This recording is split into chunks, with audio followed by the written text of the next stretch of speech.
We might do some shows in Greenville. Okay, it's gonna be live. And we are live here on Acadiana Open Channel and WGS TV. Ladies and gentlemen, welcome back to another episode of Sports Entertainment Tonight. I am the Russell Gamer, Double B Billy Boudreaux, along with Nick Nayday, because he doesn't make the ladies say Mayday. We kind of figured that out last week. Yeah, after we kind of almost killed the microphone last week. I said, no! Don't say it! Oh, And Mark, the Smart Draw, is here. Mark, how you doing? really good, really good. Well, we got a lot to get to tonight, ladies and gentlemen, including previewing Clash of Champions. We also got some information for WWE 2K17, and quite a few things happened on Raw and SmackDown Live this week that we definitely have to discuss. 5 hours of television. Yep, and cramped into one hour public access live stream here on AOC and WGS TV.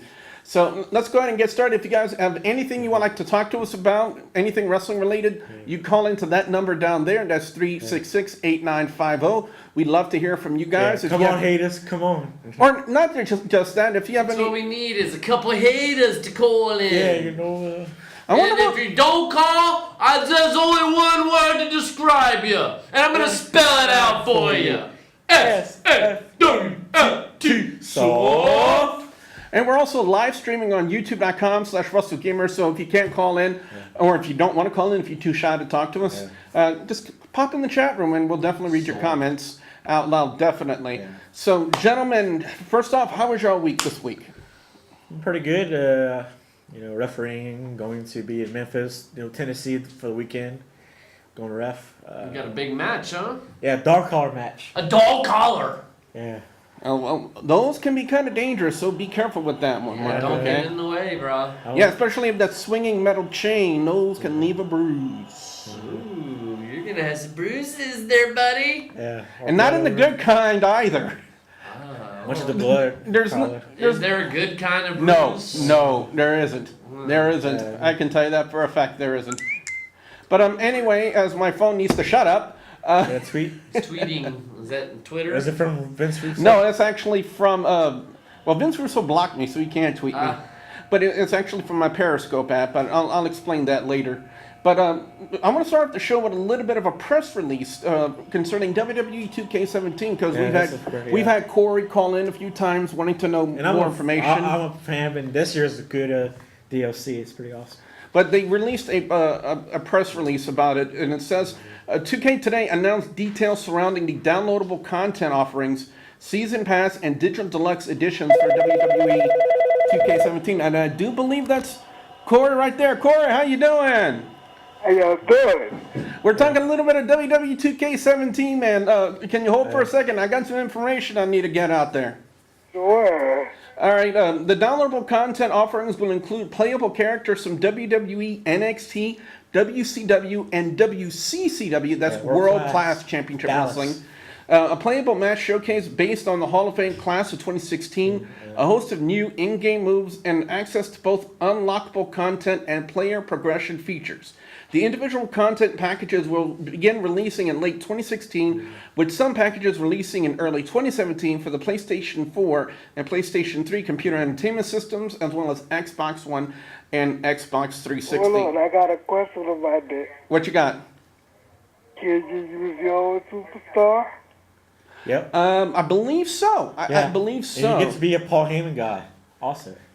About the game, this is according to Greg Thomas, the president of Visual Concepts, which is the head of 2K and Take-Two Interactive, I believe. It says, quote, WWE 2K17's extensive and diverse downloadable content offering celebrates WWE's past, present, and future, including playable characters from WWE, NXT, WCW, and WWE, match-driven content based on the WWE Hall of Fame class of 2016, and a large number of new in-game moves. Alongside WWE 2K17's commitment to authentic simulation-based gameplay and extensive playable roster and fan-favorite features such as My Career and the Creation Suite, this year's offering complements on our all-inclusive WWE experience at a great value. Corey, listen to some of these things. The first thing they have is called the Accelerator Pack. And what that means is players will gain access to all unlockable content available at the launch of the games. Hold on. Hold up. What's the likable content? Well, a lot of this, well, I'm about to tell you what that is, okay? All right. All right, players can also decide their overall rankings and attribute levels for all playable characters throughout the life of the product, and this accelerator pack will be only $4.99. The Future Stars pack, this is getting to what you were talking about, Corey. The first Future Stars pack will feature Austin Aries, Carl Anderson, Luke Gallows, the club, Mojo Rawling, and Ty Dillinger, you know, the perfect 10. And that Stars pack will be for $8.99. On the Hall of Fame Showcase, the playable matches will be Cactus Jack and Diamond Dallas Page taking on the Fabulous Freebirds. That's Jimmy Garvin and Michael P.S.A.'s on WCW Saturday Night, 1992. The Fabulous Freebirds, Buddy Roberts and Michael Hayes versus Kerry and Kevin Von Erich from WCCW 1986. Ivory versus Jacqueline. I don't know why, but Jacqueline was in the Hall of Fame. That's why. Yeah, Sting, but when he was, you know, when he had the colorful face paint in the 80s, versus Ric Flair from that great match from the Clash of the Champions 1988. One of my all-time favorite matches from Ric Flair and Sting. Then they also had Sting. Yeah, and also Sting when he was in part of the Wolf Pack in the NWO against Bret Hart, Halloween Havoc 1998. Get this, listen to this, Nick. Papa Shango versus the Godfather in a dream match. Oh, train's back. But It's very metaphysical. But think about this: Papa Shango and the Godfather are one and the same. Yeah. Very metaphysical. Yeah.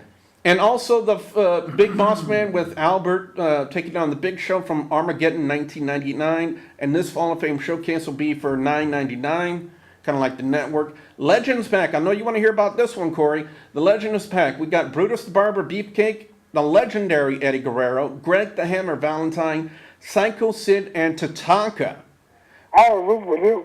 Yep, and that pack will be for $8.99. Let me see here. The new, I'm not going to talk about the My Player Kickstarter and Xbox One exclusives because it's just for like clothing and attribute boosts. That's pretty much what it is. The new moves pack, it'll have the swing out neck breaker made. Charlotte uses a swing out neck breaker. I'm not even aware of that. The elbow drop by Zack Ryder, the face wash combo by Samoa Joe, and the knee clutch by T.J. Perkins, the cruiserweight champion. That will be for for $3.99. The NXT Enhancement Pack will feature Apollo Crews, Nia Jax, and Shinsuke Nakamura. And for those of you who get it on the PS4 and Xbox One, you will also earn a 50% boost in points while competing at NXT during My Career. And that'll be for $9.99. However, players on the PlayStation 3 and Xbox 360 will not get that, but the Legacy Pack will be for $4.99. Of course, with the traditional Season Pass, you will get access to all of these with the addition for let's see, it's for $29.99, and you get all the packs that I just talked about. The Accelerator Pack, Future Stars, Hall of Fame, Legends Pack, and New Moves Pack. And that pretty much sums up the press release for WWE 2K17. So needless to say, Corey, we got a lot to look forward to when 2K17 comes out. And you get to fight backstage in the crowd too.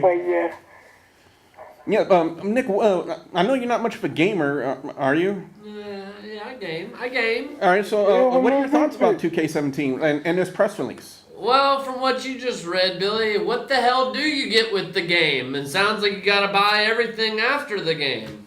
That's pretty much how downloadable content works nowadays. So you end up paying like $200 for one game, or if you really want the full experience? That's pretty much how a lot of game companies make additional money off their product nowadays.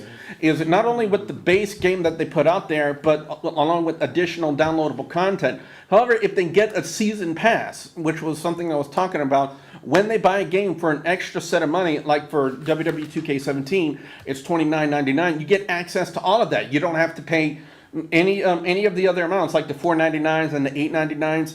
You just pay a one-time amount of $29.99, and you get access to everything in any future DLC that's set to release. That's a no-brainer. Yeah, that's the perfect thing right there to get the game But and the basically, season the pass. game ends up being $90 then. Yeah. In a sense, but you know, you got to look at it from a standpoint of, you know, do you want to wait and just pay over and over again for the same pack, or do you want to pay a one-time fee and get everything right then and there? Fair point. Yes. Mark, you have any thoughts? I want to get everything right in the day. Like, Exactly my point, Corey. But anyway, Corey, we had a lot to talk about, especially with what happened on Monday Night Raw. How about that steel cage match with Roman Reigns and Kevin Owens? How about that? Oh man, Raw has been trying to bring in. There's been rumors of a cage match. So I thought, to me, at the end of the show, kind of steal the show with Seth Rollins and his big spot off the top of the cage.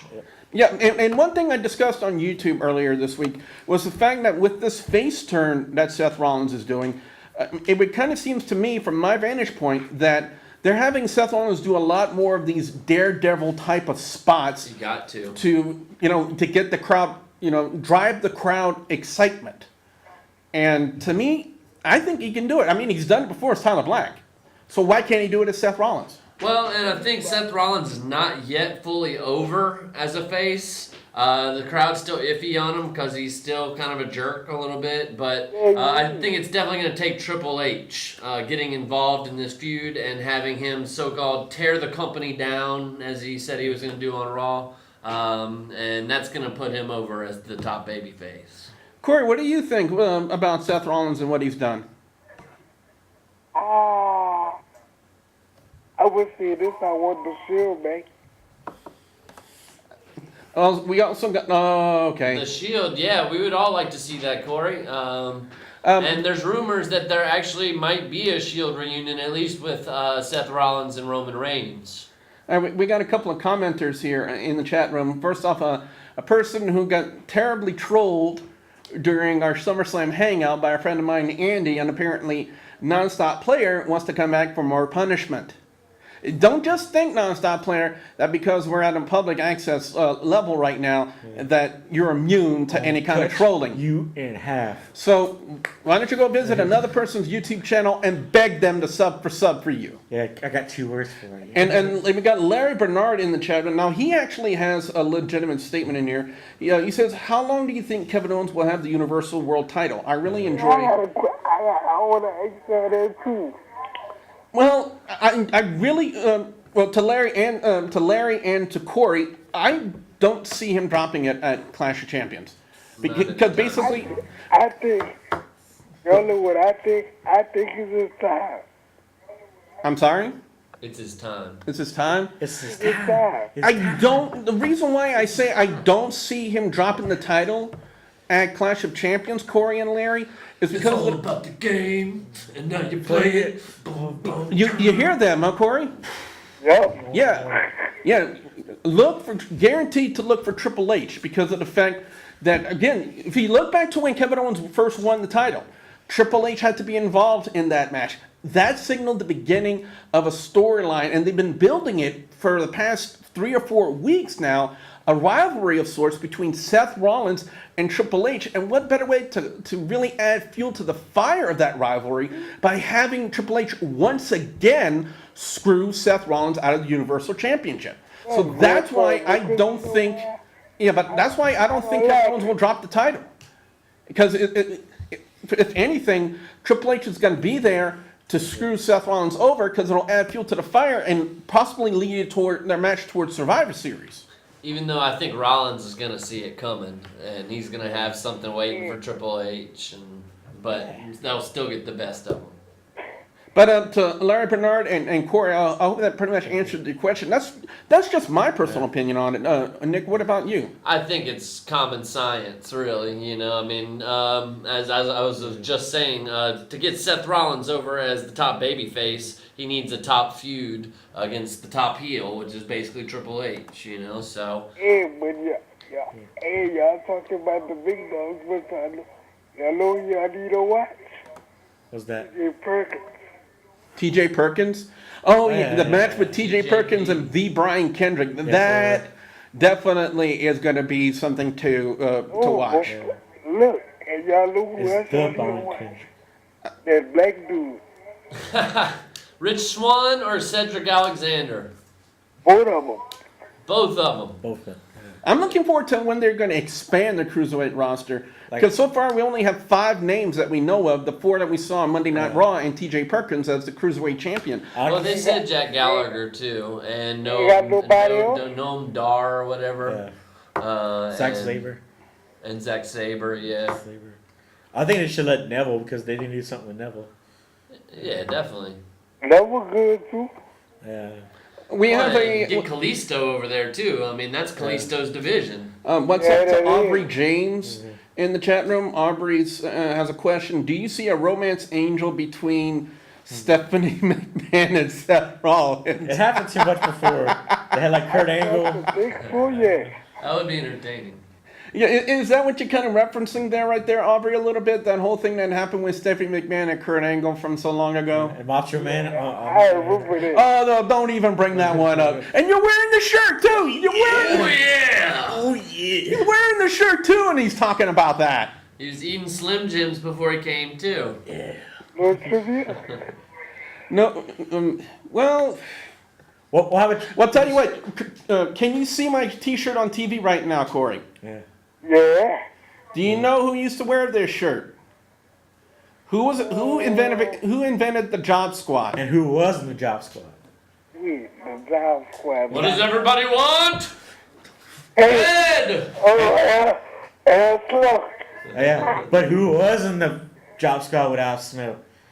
And well, I think we can all answer that too, because there was a lot of people. Too Cold Scorpio was in it. Bob Holly was in it for a time. Was Bart Gunn ever part of the Job Squad? I can't remember. Gilbert was. Yeah, Gilbert was. Gilbert. And for some reason, I'm thinking Bart Gunn. I might be wrong on that Parker one. Holly. Yeah, Bob Holly, Hardcore Bob Holly. Holly. Yeah, we mentioned him. The Blue Mini was on. Yeah, Blue Meanie. Yeah, I think he. Yeah, he was in there as well. He had the half shirt and stuff. Well, look, I got one more question for y'all. What you got, Corey? Because we got to get to Clash of Champions and Raw and SmackDown Live. Y'all think they gonna add us another hardcore belt? I want to say if they continue in the direction they're going right now, if they continue to be I'm sorry, I'm just reading what Aubrey just put in the chat room. Aubrey says, I felt the sexual tension between them. Oh, you know what? I got to applaud you on that one, Aubrey. We got to give you a round of applause on that one. That was good. But back to what I was saying, if they continue to not go towards the PG era of what they've been doing and start maybe leaning a little bit more being TV-14 a little bit, but not too much, I could see them doing it. I can see them doing it. Which brand though? Cause You know what? I would rather for Raw. But you know what? I'm going to disagree with you for that for one reason, Corey. Raw already has an extra title now in the Cruiserweight Championship. Yeah. So why not designate that title to SmackDown Live? Yeah, but Raw is 3 hours. SmackDown is just 2 hours. I would rather for SmackDown. Yeah, because then it would kind of like disperse the titles. I would say a little bit more evenly like that. Why they don't give a little WWF belt? For the Hardcore Championship? No, for the old belt. That's a good question, Corey. To be honest, I don't have an answer. AJ Styles got it. I think WWE right now with the current design that they have, I think they're pretty much set on using that one for right now. Because if you look at the way that the actual world title belt is designed, it's kind of like the mainstay design. And if you go from like that title to the Women's Championship on Raw and SmackDown and the Universal Championship, it's all one set design. So I think that's why WWE wants to keep it like that. And, you know, they kind of do it like in the Olympics when you win a gold medal, you don't see a different medal for every other person. Yeah. All right. So that's why they want to keep it like that. Well, Corey, it's been awesome having you on this week, man. Yeah. But we gotta let you go, man, and we're gonna talk to you next week after we find out what happened at Clash of Champions. All right, bro. Yo, brother. Cool. And to the people in the chat room, and despite the one troll that's in there, if you want to start going in, putting in your predictions for Clash of Champions, we'll read them here on the stream. He's on the bridge, man. But Nick, let's go before we go to Clash of Champions. Let's find out what happened on Raw. Raw. Raw wrestle. Let's see. It opened with Roman Reigns, which is always not that exciting. Yeah. Let's see. Stephanie McMahon. And what do y'all think about this? Are they kind of writing Mick Foley out of the storyline? It seems as though they are making him have a feud, and it's just the writing's on the wall for him to get fired. I mean, he messed up. He posted something about like a TNA show. Yeah, but that's not kayfabe though. That's not kayfabed. That was like a pure accident. So I don't think they would play that into a storyline. But then again, they played Roman Reigns' suspension into a storyline, and I still don't think that was legit. Because when Randy Orton got suspended, did they put that in a storyline? No. Well, I almost just see the writing on the wall for the Authority to come back and them get rid of Mick Foley or let him go do his TV show and other things that he's doing for the company. I think it all pans out on what happens at Clash of Champions when Triple H, and I'm going to say about what a 99% probability factor of Triple H appearing at Clash of Champions. It all depends on what happens there and what happens on the following Raw after Clash of Champions. Wouldn't it be great if we got to see Mick Foley go against Triple H one more time? No. Thumbtacks No. out with the he's too- barbed wire. No. Foley's too old. Big Foley can't walk. He walks. Well, he may be in the best shape of his life right now, but he's not in that was a wrestling joke, shape. People, that was a joke. Which I actually saw Mick Foley go against Triple H in the main event of Royal Rumble 2000 and Live, man, in yeah. Madison Square Garden. That was the street fight, wasn't it? Yeah, brutal. Yeah, and they pulled the thumbtacks out, they pulled everything out, which they Darby. also had best 2 out of 3 tables matches with the Hardy Boys and Dudley Oh Boys. yeah, I remember that. They had Mae Young. Oh, I don't want to remember that. Tatas. I don't want to remember. Let's see, and The Rock won the Royal Rumble. Yeah, I don't want to. It's Yeah, no Big Show and The Rock disrespect to about Mae that, Young, but when you're that age, you need to keep your shirt on. Yeah. Well, I think it was like plastic. You want to see my? But Aubrey says in the chat room, I feel Clash of Champions is going to be disappointing. Aubrey, can I ask you why? And when you post your response to that, I'll read it. But back to Raw, I think the whole gist of the opening segment was just pretty obvious. Yeah. Set up the United States Championship match with Rusev and Roman Reigns, and set up the steel cage match. That was about it. Basically all the main players. Kevin Owens came out, he's pissed. Seth Rollins is out, he's pissed. He was next up to fight actually against Rusev, which ended up being a double count out. Nobody takes a loss there. And there's been a lot of old school booking on Raw lately. When you look at it from the go-home show perspective, having them both take a count-out loss really is beneficial for both guys because neither one of them didn't have to look weak. That is, until they made their way to the Raw announce table, Nick, right? And that was pretty awesome. Seth Rollins did his first big spot of the night, diving off the announce table, which is now on the Raw stage. Mark, what did you think about that spot?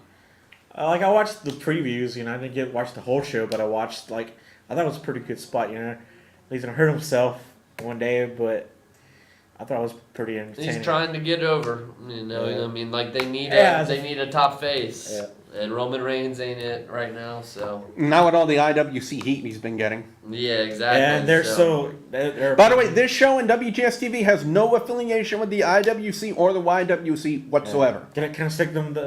I ain't got Can no I show them beef who's with number you. one? Huh? Can I Let's show them who's see. number one? I don't think you can do that on AOC. I can do that. Okay. Braun Strowman against Sin Cara. Yeah, what a squash match. Poor Sakara. Pretty much a squash match. Yeah, Yeah, Sin get- Cara would be better off in the cruiserweights or something, which I Yeah. don't know if he's under 205, but. Now, if they really wanted to go creatively with the direction of Braun Strowman having a problem with luchadors, why not rip the mask off Sin Cara? Yeah. Yeah, Yeah, it's leave just America Hunico, isn't it? Yeah, Yeah. And so they've shown his face. it's before. just a thought, It's just a thought. Let's see the women's tag. Hold on, Nick. We got a response from Aubrey. He said, that, Aubrey says there are no storylines that make sense. We're going to get a finish and get an F-word finish. And I would assume, Aubrey, your response is about the eventual appearance of Triple H in the Universal Championship match. Am I correct in saying that? And when Aubrey puts her response or his or her response, I don't. we'll read it on here, but back to what you were saying, Nick. Let's see. We just have the next match. Which one thing I did notice is they have a lot more matches on Clash of Champions than what they did at Backlash. I think that's the matches were a lot longer. I mean, Yeah. I found on the That's right, SmackDown pay-per-view. Yeah. Because it's a smaller roster, not Yes. as big of his card, so they go long because it's still the same amount Yeah. on the time on the show. Yeah. Because I almost thought it was going to be a 2-hour pay-per-view, there for a while, and it almost should have been, Yeah. Next was the the women, Sasha and Bailey going against Charlotte and Dana Brooke. I think we also need to bring up to the fact at that point there was a backstage segment Right. where they were talking about the double pin. Double pin, which I didn't even realize. Neither did I, but they actually put more focus on it. And because of that now, instead of it being a one-on-one match, it's now going to be a triple threat match. And I believe they've had an encounter with that in NXT, but it was in a fatal four-way fashion, and the extra person that was in there was Becky Lynch. That would have been a good trivia question. Yeah, you sure would have. But I'll tell you what, when you got three talented women like Charlotte, like Sasha Banks, like a Bailey, you're expected to have a good match. I know SummerSlam was an exception to that. Well, it's going to be a good match as long as Sasha Banks doesn't break her neck. Or if Charlotte doesn't botch any of the spots, which would cause her to break her neck. Or start crying when the crowd really boos her. Which she's gotten over that. She's gotten way better on the mic with her persona since she's been on the main roster. I will give her that. So the heels actually went over in this one, which kind of leads me to think that either Sasha Banks or Bailey will probably end up taking that title on Sunday. But we'll talk about that maybe in a little bit, huh? Yeah. Predictions. Larry Bernard says, I feel Sasha will walk away with it after Dana Brooks turns on Charlotte. I can see it. Yeah, especially with the way that they've been doing the storyline. But I can also see that with Bailey too. Exactly, but if you and Aubrey said they made Kevin Owens look weak. Well, he Yeah. lost. Well, yeah, he I did. hate it when the world champion loses. Yeah, I can kind of see where, to Larry's comment, I can kind of see where he's coming from with this, especially with the way creatively in the storyline, how Dana Brooke has been being treated terribly by Charlotte. So for Dana Brooke to turn on her would not be a surprise, to be honest with you. So Larry has a very feasible scenario with that. But with that, would Dana Brooke go to Sasha Banks and turn heel, or will she go back to Emma when Emma makes her eventual return to TV? Which Emma has been cleared. That was the other name I was thinking of. Emma has been cleared. Also, Tamina has been cleared. And Luke Harper. Which Tamina is kind of very similar to Nia Jax. Nia Jax. Do you put her on Raw? Do you put her on SmackDown? I put her on SmackDown. No, I would put her on Raw. Because, again, it's like They a could collision even of be the... like a tag team. It's either that or a collision of the forces. Right. Like when Nia Jax and Asuka collided on NXT, they both looked really good in that match. Yeah, the Right. big one against, And I guess another, the hot one that can kick ass. And another big return is going to be Luke Harper as well. Yeah, he needs to be on SmackDown. They've all been cleared to return, so it's basically writing them back in the storylines at this point. Aubrey says Sasha needs to turn heel. If they go the route with, if Larry's scenario pans out, Aubrey, and Sasha and Dana Brooke does turn on Charlotte and goes to Sasha, then yeah, I can see Sasha turning heel because she worked a great heel character in NXT. I think she Yeah, would the make a boss. better heel and just be jealous of Bailey or something like that and screw Bailey over just to win the title back. Yeah. I could see it. Let's Keep see. your comments coming, guys. We'll read them out loud. Bo Dallas against Jobber Gary Graham. First thing we need to recognize is how the commentators presented Gary Graham as the grandson of Michael P.S. Hayes. So I said it on YouTube earlier, he's got some lineage in him, and one would figure since they were in the Memphis area on Monday Night Raw that he's probably working the Tennessee independent scene. Yeah. Very interesting. Bad Street. But if they want to give Bo Dallas a new gimmick like they're trying to do, have him ditch the social outcast gear. Yeah, really, he was wearing Outcast gear. Maybe he ain't getting that much money. Maybe he needs... So I guess he can't afford new tights yet. Yeah, invent a new gimmick. Give him new gear. Yeah, the crowd wasn't into it. They were chanting, "Let's go, Jobber." And basically like a corkscrew net breaker finish kind of Yeah, thing. it's basically his modified version of Cody Rhodes' Crossroads. Yeah. Yeah, pretty much. So what you see as a new gimmick for Bo Dallas to be better? Well, for one thing, like I said, dump the social outcast gear. Grow a beard and freaking join the Yeah, Wyatts. yeah, because he's trying to pass himself off as a guy with attitude, like a new attitude, a mean streak in him. But how can you? Poems. Yeah, but how can you hate that face of his? Right. Especially, but you can start hating that face when he starts talking. He needs to start baking everybody cookies again. I mean, that was like probably the best thing he did. Like, comment if what you want to see Bo Dallas new gimmick. Yeah, to Larry and Aubrey in the chat room. What do you guys think? What does Bo Dallas have to do to basically make his new gimmick stick? Yeah. Turn it to a Wyatt. Like, wear a suit and cut his hair and be like. Cesaro and Sheamus, everybody knew that Yeah. they would even this thing out and have the 7th match at the pay-per-view, and Cesaro did just that with the neutralizer, even with the bad back. But the question is, who's going to take the number 7? That is a very interesting question, to say the least. And the way they worked this series is something I've seen before. In fact, they even did it for the first Best of 7 series in WCW, if I remember correctly. And they also work it the way that sometimes they do 2 out of 3 falls matches. They have the heel have the advantage first. That way the underdog becomes the face, and they have to overcome the adversity and tie it up. Now, when it comes to the finals, that's a big question mark right there. I think I just did that backwards, so it'd be like that. Yeah. And yeah, I almost see Sheamus taking this one. And there has been rumors of Cesaro possibly making the shift over to SmackDown. I don't know like if those rumors are any good, but Maybe the stipulation. I think SmackDown could definitely use Cesaro better than what Raw is using him. Yeah. I mean, because Cesaro's a world champion on SmackDown, but on Raw he's struggling for TV time, you know. So, but yeah, Cesaro. We'll see with Sheamus. We can go through our list of predictions toward the end. The list of Jericho, man. Jericho just keeps on bringing it every week. It's kind of like the old school Jericho. When he even had the list of moves. Yeah, that's the moves, you know. I love that. The list of Jericho. He was like really mad. I guess the storyline backstage was that he was mad at Mick Foley that he's been picking on Kevin Owens and his best friend and he's a stupid idiot. But yeah, Jericho's just been killing it. Yes. Grievances against Foley. He puts the crowd on his list. He's like, all right, I have a grievance against the crowd. Enzo and Cass interrupted. Shining Stars. Let's see. Sami Zayn. I don't know, a bunch of other people. It ended up leading to a match, obviously. Yeah, and we got a couple of responses in the chat room. Aubrey says Cesaro needs to go to SmackDown, so Aubrey agrees with you on that one. The mid card is terrible on SmackDown. Yeah. And Larry says Bo may need to do what Lenny Poffo did years ago, from leaping Lenny to the Genius. A complete re-envisioning of the character. I can kind of see where Larry's coming from with that. He sounded like a dark genius kind of reading the poem, you know? Yeah. I mean, it was, and it ended like kind of goofy though. You know? Yeah. Back to the old Bo Dallas. Yeah, or you could be like a crooked motivation speaker, you know.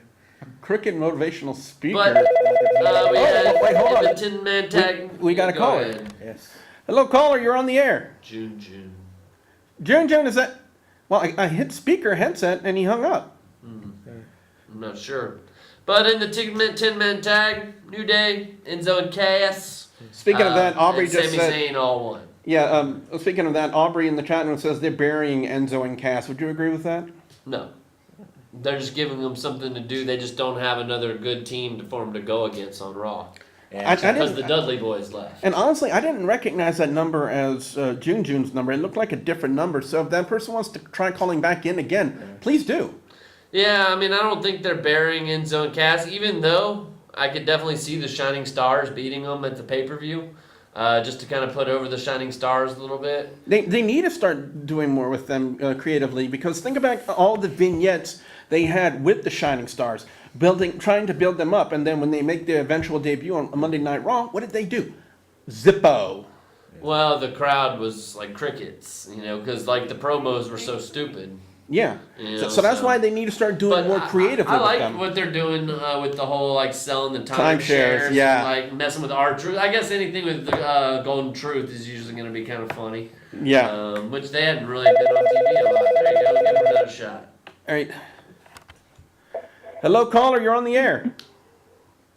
What's up, fellas? Hey, doing? what's up? How you doing? Yep. Actually good tonight. Feeling right. So what you got for us? I don't know. What y'all got for me? Well, we got this. We got goodbye. We do not tolerate foolishness here unless it's us doing the foolishness. Yeah. If you want to call into the show and if you have a legit comment or a question, we'll take that. But if you want to call into the show and act foolish like that person did, you get a click and a goodbye. Yeah. Click. Just like Sean's View Entertainment on YouTube. I'm not going to tolerate trolls here on the phone calls. Yeah. You think you're going to come in here on this show and on this live stream and get your 15 seconds of fame? Guess what? Oh, It's no, not going to you didn't. happen. No, Yeah. you didn't. So we got to forget that. Let's go on. Yeah. The debut of the cruiserweights. I feel bad Yeah. for Mick Foley because during that announcement, he kind of botched it a little bit. Yeah, so he's I had don't see why he even had to come out and announce them, but yeah. Aubrey says there more storyline. I'm not sure what that's referring to. Aubrey, They need more storyline. oh, they need more storylines? Oh, yeah, I agree with that one. They need And they better. struggle on their mid-card storylines. Yes. But Yeah, both it's shows. just like, it's the talent that's got to do it on their Yeah. own. But really. speaking of talent, how about those cruiserweights? Yeah. How about Awesome. that match? Great match. Uh, There you go. You made an enemy, Billy. So, you want to try this again? Dude, what are you talking about, man? Getting all hot to my 15 minutes. What are you talking about, dude? When you call into a talk show, be prepared to have something to talk about. Do not call into a talk show and think that you're going to come in here and waste our time. All right? You naughty, naughty boy! We're here to talk about. Dude, you better watch how you speak to people. That's all I'm going to tell you. You understand me, boy? And watch who you're calling boy, and watch this. Goodbye. And from now on, your call will not be taken on this show. And if you got a problem with me, hey, I'm not a hard man to find. If you got a problem, yo, I solve it. Check out the hook while my DJ revolves it.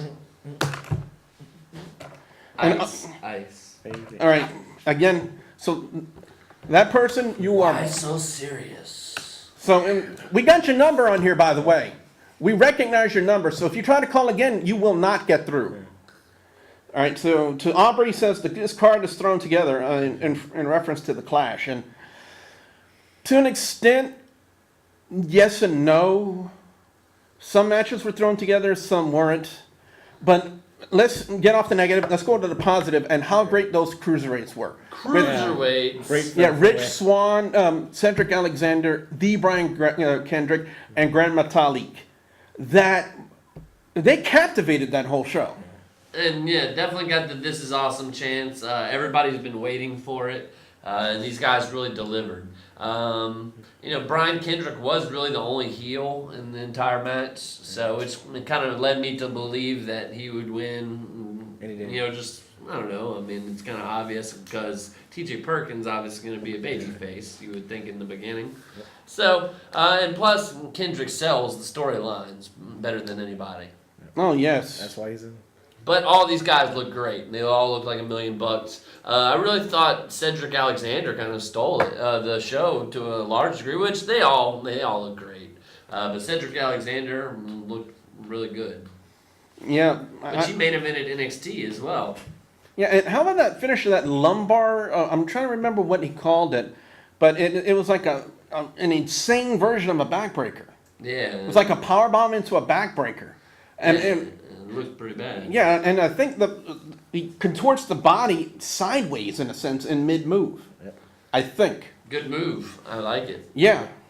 The cage match, which we talked about, Brian Kendrick is going to be going against T.J. Perkins, cruiserweight. That's going to be a good match. I'm looking forward to it. The main event was a cage match with Roman Reigns, a non-title match against Kevin Owens. And I think that's one of Aubrey's gripes about Monday Night Raw this week is how they made Kevin Owens look weak. And to an extent, I agree with Aubrey on that one. Right. That was probably Vince McMahon's call. Like, we got to have Roman. Well, yeah, but even though Kevin Owens is a heel, why make your champion in a go-home show leading into a pay-per-view look weak?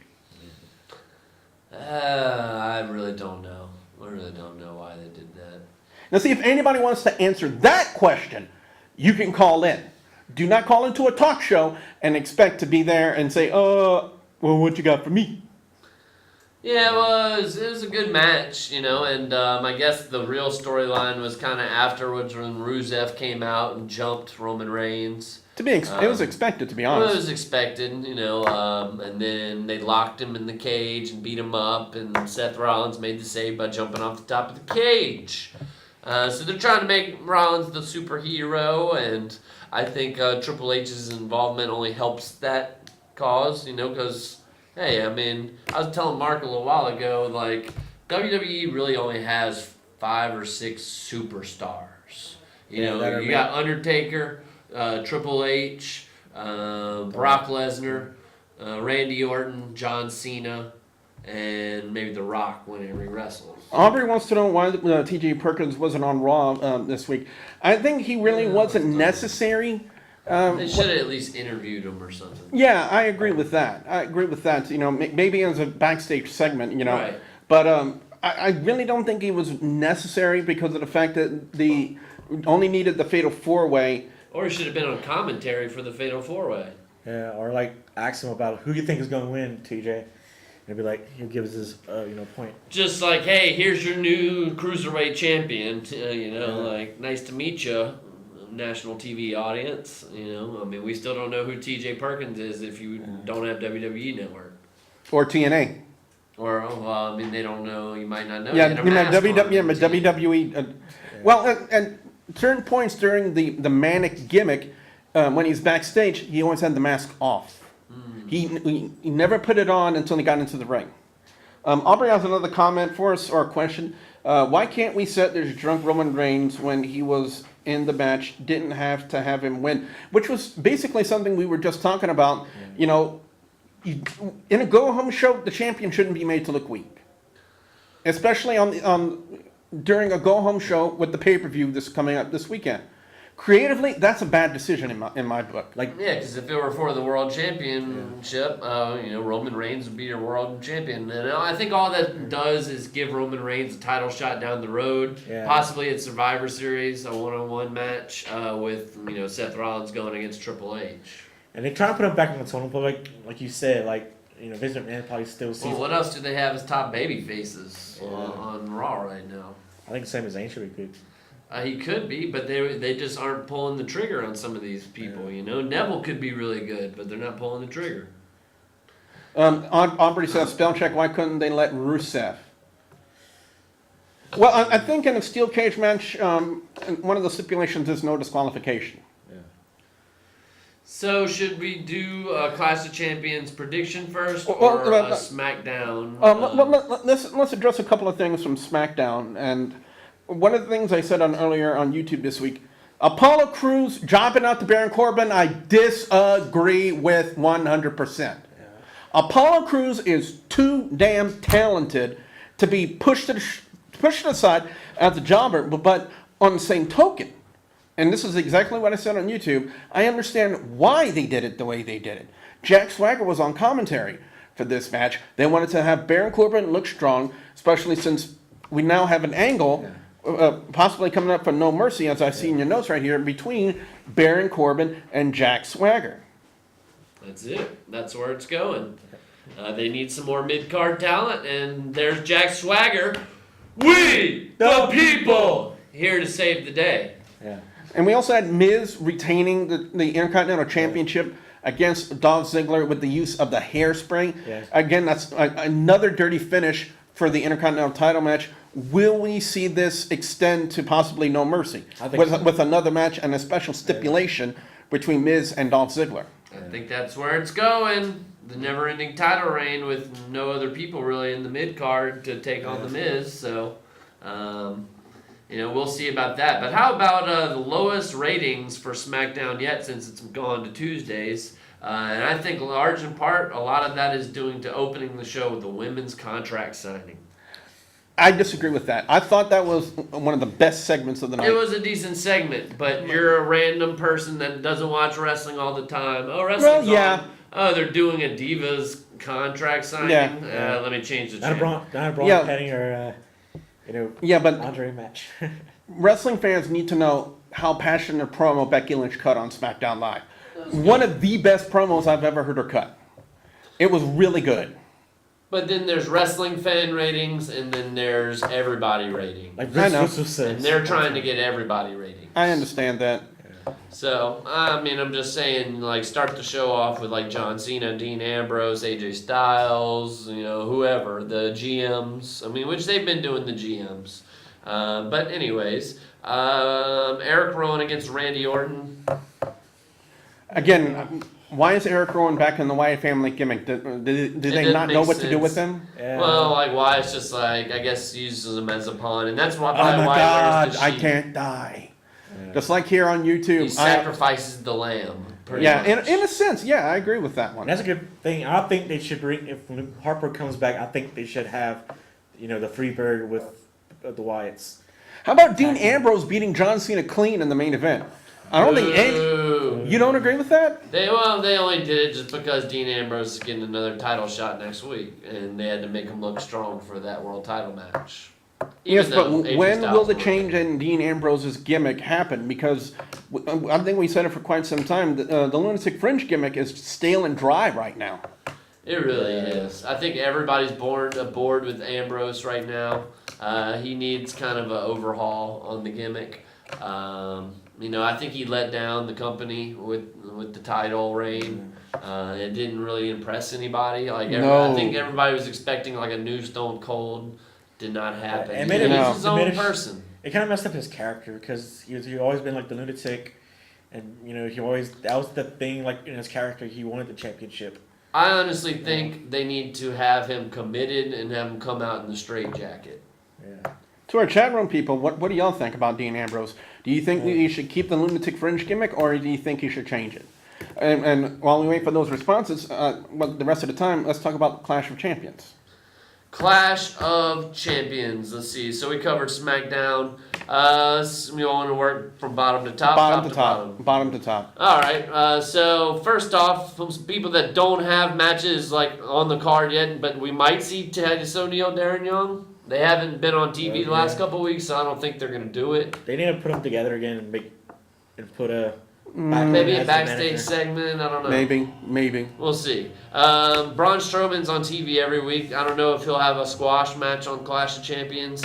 Neville hadn't been on TV in a while. Jinder Mahal seemed like he got a push last week, but then we didn't see him again this week.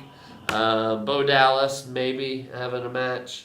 But other than that, I'd say Enzo and Cass versus the Shining Stars. I almost see the Shining Stars going over in this one just to get them some heat. Yeah, I agree with that one because of the fact, we started to see a new creative direction for the Shining Stars with the timeshare thing.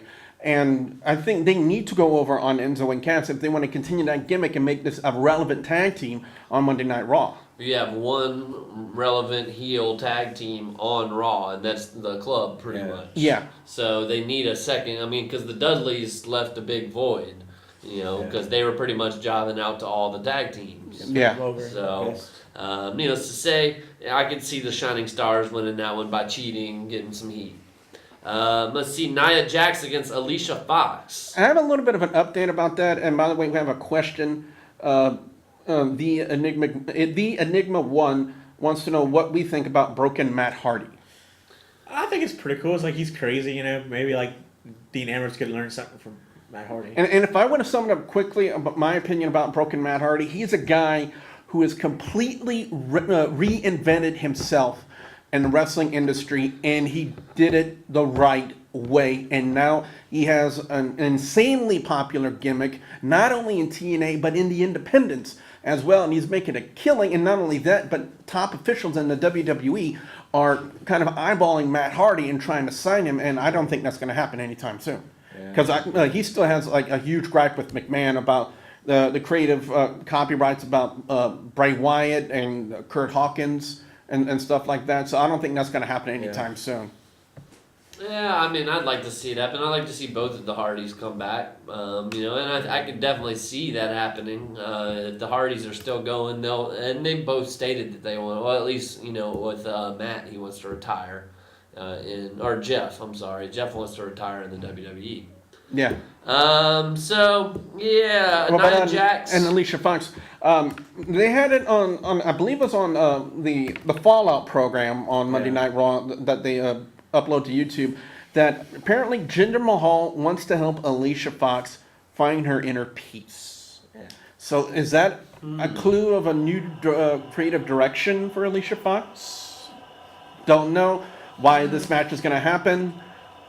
Just to give Nia Jax something to do, just to give her FaceTime. That could be a decent comedy act, having Jinder Mahal like trying to calm down crazy Alicia Fox. Yeah, if we see something different out of Alicia Fox come Clash of Champions, I might lean towards Alicia Fox winning, because the fact if Jinder Mahal's out there, then Jinder Mahal's going to be a major distraction.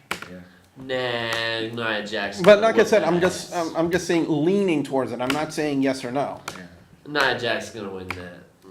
And she's gonna crush her. She's gonna crush.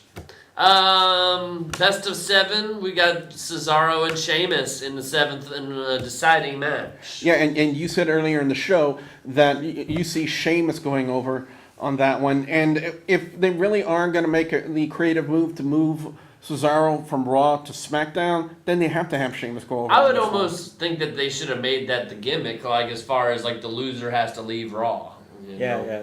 That's how you get hey, Cesaro it's never too late to add that to the card. But same to you, chat room people. Put in your predictions for Clash of Champions, and if we have enough time, we'll read them.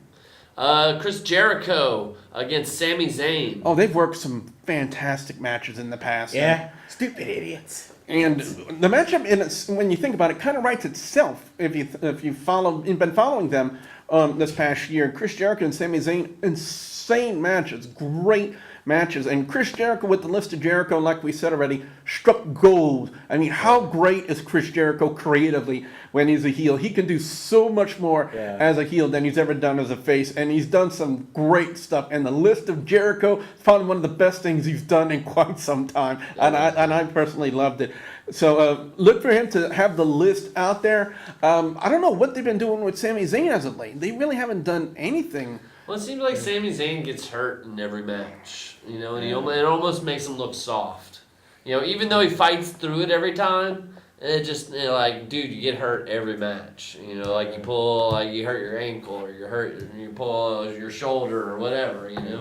But either way, I see Sami Zayn winning. Yeah, I wouldn't be surprised to see Sami Zayn win, but I would like to see Jericho go over. It is very possible. Really, I don't see many titles changing hands at Clash of Champions, and with the first one we'll talk about, the Cruiserweight title, TJ Perkins making his debut against Brian Kendrick. That's going to be an awesome match. Yes. 100%. It's going to steal the show. Yeah, and let's just say this. We're all going to win from that one. Yeah. Because we're going to sit there, because I'm going to tell you this right now. This is how I'm going to watch it. I'm just going to sit back and relax and enjoy it. Yeah. Because that'll be the first time in quite some time that we've been able to sit back and enjoy a WWE match. And we have that opportunity with TJ Perkins and the Brian Kendrick. Now, as far as title changes, the Brian Kendrick is a former champion, a former tag team champion. I believe they put him over as one of the longest reigning. His debut. Yeah, but he only got 2 minutes. So, but let's just run down. I'm going to pick the Brian Kendrick to win the Cruiserweight Championship. I'm going to keep the titles on the New Day. As far as the Women's Championship match, I would like to see Bayley win it, but for some reason I see them putting it back on Sasha Banks. Roman Reigns and Rusev. maybe this is the time Rusev drops the title to Roman Reigns. I don't know. But the IWC can stop pissing and moaning about Roman Reigns. Oh, we hate him so much. He's not in the world title picture or the universal title picture. Get over it. I can see him as the U.S. champion and make him become heel. And Kevin Owens and Seth Rollins, we've already said it. You know, the probability factor is just too high of Triple H being there. So I have to go with Kevin Owens to retain the title. Surely. What about you, Nick? Very quickly, just put in your picks. Let's see. I see the New Day probably retaining. T.J. Perkins definitely retaining. I can see Sasha Banks. I like what y'all pitched on that, and I even like Sasha Banks possibly turning heel, having her feud Bayley and Charlotte feuding with Dana Brooke. Rusev against Roman Reigns. I see Rusev retaining, and I also see Kevin Owens retaining. Mark, I think the same. you agree. Yeah. Well, Ladies and gentlemen, my name is Nick Fuquay, Nayday. I don't make anybody say anything. Yeah. And there goes Mark Mike Smart. again. Mark And there goes his ink pen. And I'm the Russell Gamer, and we will see you next week right here on AOC and WGS TV. So, with that being said, bye everybody. Bye.